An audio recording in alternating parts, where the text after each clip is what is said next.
was just like a normal day at work. About, I was going into the break room to heat up Mhm. my food. The door to the outside is open, so I just noticed, a black car pulled up.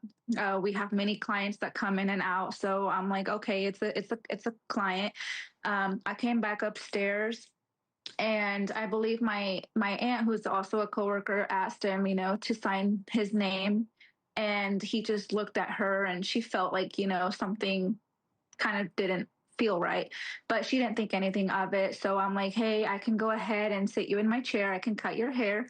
Um, and that's when we started talking about how he wanted his hair cut. And he wanted to, it's my understanding, I watched one of your interviews that he wanted the hair to be still in the front, his eyes covered. Right. Yes. He asked initially. He asked for a high fade, and I explained to him, this is what a high fade looks like. It's going to look like this since you want nothing cut from the top. He's like, I don't want anything cut from the top. I'm like, okay, this is how it'll look like. And then I showed him a picture, and he's like, no, that's not what I want. And so I showed him other reference pictures of haircuts, and we ultimately were going for a mid fade. Okay.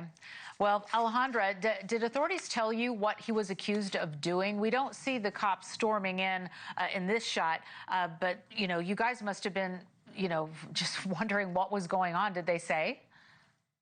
Well, it was a scary situation. I had gotten out for lunch, so my sister was keeping me on the loop.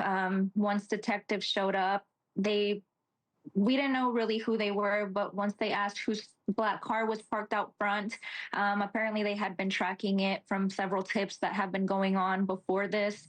And so it was just overwhelming whenever they stood the client up from the chair and decided to ask him questions, and then they started taking evidence.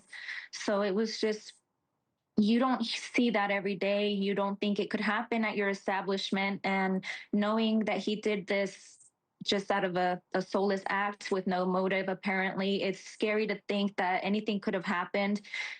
So it is a little bit of a stressful situation. I am glad things didn't go differently, especially for my sister who was cutting his hair. But it was within conversation, they did mention that it was possibly related to the double homicide that happened at Devil's Den, which is what confirmed with us. Adriana, I mean, you must now, looking back, you know that this guy had a knife on him before. I would imagine that you're thinking, oh my gosh, what if he had a knife on him here, or if he grabbed my scissors? What was he like? Had you ever cut his hair before? Were you getting a sense of danger, or it was just odd? Did you know him? I did not know him. I've never seen him go into the salon. As soon as I saw him, as I was telling him to come into my chair, I had an eerie feeling about him. One thing I did notice as he was walking towards this way was his eyes. They were very sunken. Honestly, like I said before, he looked soulless. He didn't look right. As I was examining his hair, his scalp looked very dry and matted. Interesting. Did he seem surprised that the cops were there for him, or because we've now heard the police have said that he has admitted to it, that he said, yes, I did this. Did he seem surprised when they got there? Um, so I believe it was a detective. I don't remember his name. He came in, asked, whose car that was, and he had his head down the whole time, and he really didn't, say anything until they're like, "I believe it's your car," and I guess that's when he said yes, and they asked him, "I'm gonna need you to get up from the chair. We're gonna have to ask you some questions." Wow. How does it feel knowing that you had a suspected killer in your chair? I mean, you must be like taking a deep breath, and it's so upsetting. Oh yes, it's super upsetting.